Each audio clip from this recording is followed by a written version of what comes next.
the #1 civics teacher, and not only Palm Beach County, but the state of Florida, Mr. Matthew Kiernan.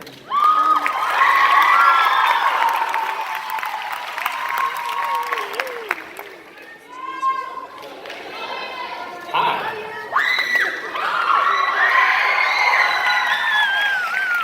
I've waited my whole life to be middle school popular, and I'm 32 and a half. A little late. Better late than never. Good evening. My name is Mr. Matthew Kiernan, and I would like to begin tonight's festivities by telling you that I love you.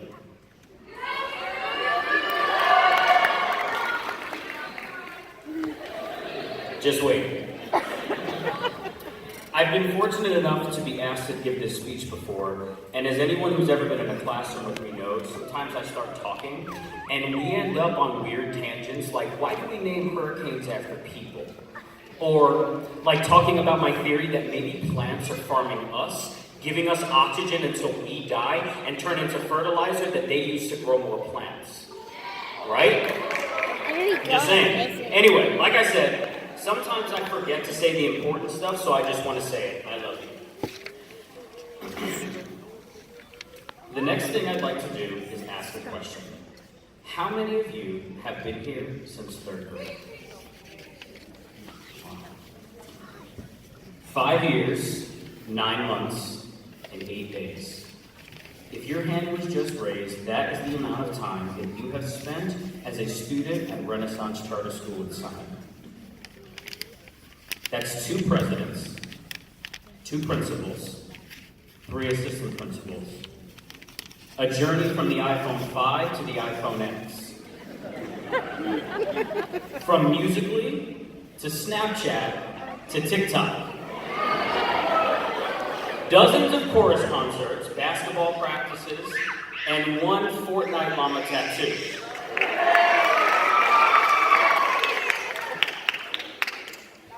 Hundreds of tests, homework packets, PowerPoints, TTM lessons, and for some of you, course recovery. You've made friends, a few enemies. You've had your first crush, maybe your first love. You've met people from dozens of different countries and cultural backgrounds. You've won a few games on 2K, and if you're like Richie Champagne, you have lost a bunch of games on 2K.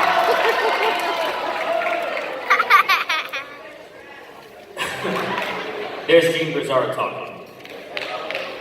Some of you have endured great struggles and personal losses, the type of things that your peers wouldn't believe, let alone imagine. But with the help of your friends, your family, and a few decent teachers along the way, you've gotten through it. You've arrived at the conclusion of your middle school journey, and you are ready to step up to high school. There's a song called Closing Time that was popular when I was growing up. It's not a great song. It's become cliche for restaurants and bars and movies to play it when they want their customers to get out at the end of the night. But there's a great line in there that I've been thinking all year. The line goes, every new beginning comes from some other beginning's end. I've been thinking about it because, man, this is some sort of ending. Mature and grown as some of you are not yet capable of understanding and appreciating just how special your time here at Renaissance Charter School has been.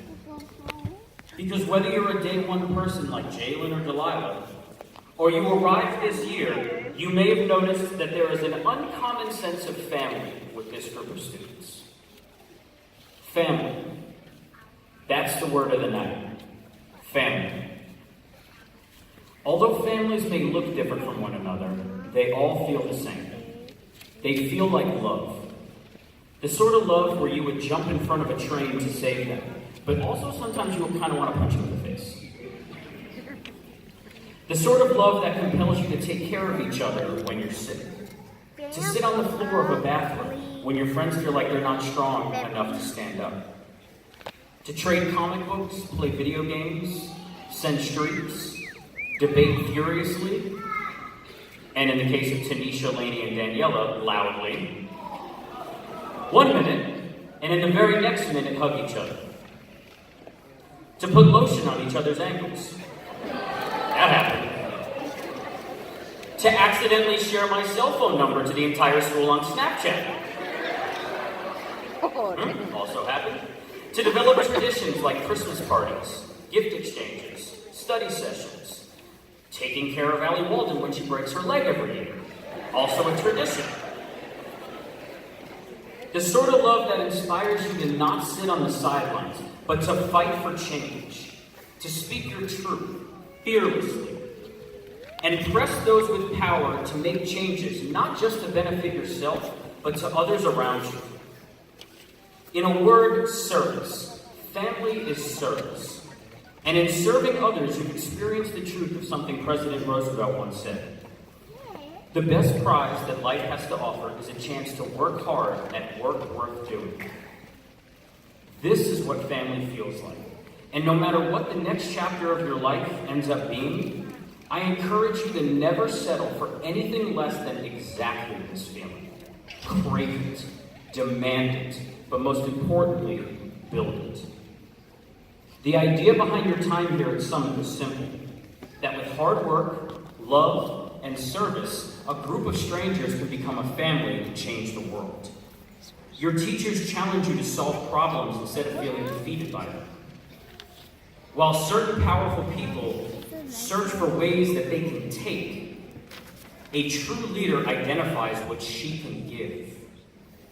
And so together as leaders, we worked hard every day to make our community a better place. Why? Because we love each other. Because we're a family. Now, I'm not going to stand up here and tell you that you shouldn't be sad that your time here at Summit is over. Or quote Dr. Seuss and say, don't cry because it's over, smile because it happened. No. Forget that. I am sad that you are leaving. I am truly, soul-crushingly sad that your time is up. Your other teachers are too. Celebrating you tonight and celebrating this graduation, thinking of your accomplishments, they fill us up with pride. But we are genuinely sad to see you go. Because although you will always be able to reach us if you need, we will no longer benefit from a law that requires that you spend time with us. The other night, as we were driving back from Grad Venture, I found myself feeling really sad and thinking about tonight. When I was done listening to my In My Feels playlist, I shared my melancholy with one of my best friends who told me to imagine the prettiest musical notes. Maybe one sung by Juliet or by Melody. The most beautiful musical note in all of existence. Imagine it. If you stretch that same note out forever, it just becomes noise. It's the change that makes it musical. You have to grow up. And as teachers, we know that who we are is what you grow beyond. Still, as my mind drifts to the faces that I've been so blessed to spend nearly every day with for the last 6 years, I am overcome with a sense of shared experience. To lunches, to tea sessions after school, to reassuring hugs, handshakes, and high fives in the hallway, to nicknames, inside jokes, the stuff we know about each other, the stuff you don't put on Snapchat, the knowledge that even on your worst day, you knew that there were people in this school who loved you, who were your family. And on a personal note, I cannot stop thinking about what you have done for me over the years. Simply put, you made me a better teacher, you made me a better father, and you made me a better man. You inspired me to open myself up to a new beginning after I thought I would never get over the ending of something else. And on dark days, when I felt discouraged, and when tragedy struck, you gave me and we gave each other a reason to never give up, to persist, to keep going. As a family, you served me with love, with kindness, and your humor. Thank you for every single moment of it. I cannot possibly imagine what this school is going to be like without you in it, because it has never been without you in it. But I guess I'm going to have to remember my own words about how new beginnings start. In the wise words of Kesha, something I truly never thought that I would ever say in my life, someday soon, your whole life is going to change, and you'll miss the magic of these good old days. Why is it that we don't appreciate these good old days until they're over? I think it's because we know that even though these good old days are warm and safe, they have to end. And that bittersweet realization reminds us just how lucky we are to have something difficult to say goodbye to in the first place. This chapter is over, and you stand on the precipice of a brand new one. That chapter might be better than this one, but it might not be. Sometimes life is unfair like that. And you know what? So what? What are you going to do about it? Whatever you woke up with this morning, pimples, gas, great parents, menstrual cramps, artistic talents, loving relationships, you cannot let any of it, not one bit of it, stop you from running your race, from shooting your shot. You can always think of 99 excuses not to do something, but if you can think of one good reason to do it, that's what you should follow. Because that's what it all boils down to. In life, you either have excuses or reasons. Today's stuff can either be the excuse you make for doing nothing tomorrow, or the reason you celebrate at the end. The measure of who we are is what we do with what we have, good or bad. So in closing, if there are 3 words that I could leave you with, they would be never stop fighting. Also, I love you.